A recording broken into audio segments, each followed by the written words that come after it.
Diving into a new game of Owlboy is like spreading your wings and getting ready for an adventure. Now, a story about a group of misfits having to save the world may not sound that original, but taking place in this unique universe where landmass floats in chunks like islands in the sky, and where owls act as ancient, wise and powerful scholars out to protect mankind, certainly provides you with something special. And then you've got Otus, our hero, who's made out to be clumsy, incompetent, and the fact he was born mute means that he struggles to stick up for himself and so always comes across as weak. But when humanity is at threat from a pirate invasion, the task of saving the village is left to him and his group of equally misunderstood friends. Whether exploring ancient temples, infiltrating pirate ships, or doing battle with one of the game's many bosses, the game provides a lot of highs with very few lows. Here's what I think about one of the best games I've played so far this year. Number 1. Gameplay. Being able to fly adds a level of freedom to your movement that most platformers don't get, allowing you to travel from any point on the screen to another with ease. Combat becomes a lot more fluid without being tied down by gravity. Instead, you can twist and twirl in and out of enemy fire. Unfortunately, Otus, only equipped with a spin attack, isn't the best at combat, but he is pretty good at picking stuff up, so it's a good job his friends are around. The enemies must be shocked to see this little owl swooping in clutching a pirate armed with a fire shotgun. They won't know what hit him. His different friends armed with different weapons give you all the tools you need to take down the enemies in the game. Some may be dressed in armour and so will need to have that removed first. Some you may need to use to clear a path and so reel them in with spider webs before throwing them at destructible blocks. None of these smaller enemies ever provide much of a threat and to be honest aren't that inspired. You've got floating spike balls, little dwarf things, flying blobs. Not enough to make you think, wow, that's cool, not seen that before. There are plenty of little puzzles provided, none are too complicated and they're almost always self-contained to just one room, but they each build upon the last, giving you a similar problem but with an additional complication, enough to make you feel a pang of satisfaction in figuring things out. Early on you receive a teleportation device which can bring any of your friends to you in an instant, so you can go from unarmed to armed at the press of a button. They're not always available though, depending upon what's going on in the story, but if they are, you can switch between them with ease. Number 2. Metroidvania.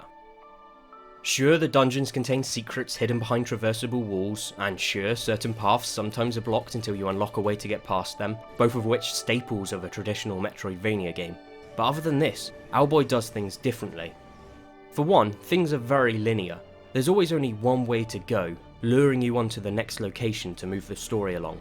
Or, in a dungeon, you progress from one room to the next by solving a puzzle or killing some bad guys. There's very little option of which way to go. It never becomes a maze that you can get lost in, so much so that the game doesn't require or even need a map feature. You can of course backtrack if you so choose to pick up all of the coins and treasures that you may have missed, but the game never requires it of you. The only times you need to revisit a place, the story either takes you there directly in a cutscene, or a new shortcut will appear, saving you time and trimming any repetition. In a Metroidvania, you gain new weapons and new abilities. Here, you meet new characters that join you and allow you access to move on.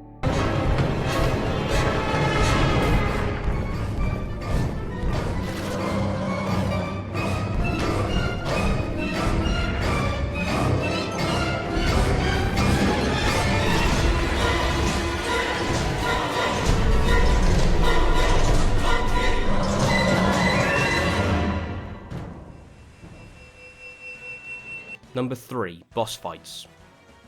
Thrown at you constantly are plenty of bosses and sections that mix things up a little to give you something new to do. The boss fights aren't particularly complicated in working out how to defeat, but they bring their own amount of fun, utilising all of your different mechanics to beat. And they would be challenging too, if only they lasted a bit longer. It brings back old gaming memories of the classic 3 attacks and their dead routine, so sometimes can only take a minute. You just start to get into them expecting something a little more taxing and then they crash to a halt before you even get warmed up. The set pieces often do the same thing. Sometimes they're these visual spectacles blowing you away with incredible music and pulling you to the edge of your seat. Other times you can just muscle through them, take a few hits, but use your speed to get past before you either die or get caught, rather than do what the game intended. Owlboy is a game that looks stunning, with a level of detail that makes some screenshots look like modern works of art. But what impresses even more is the soundtrack. This provides one of the key reasons that playing through the game feels like an adventure. As you soar into the sky with that orchestra playing behind you, it really creates this fantastic atmosphere. The game's a reasonable length at around 8 hours long, and yet with its constant new things to see and do, this flies by, leaving you wishing that there was more. Until next time, thanks for watching.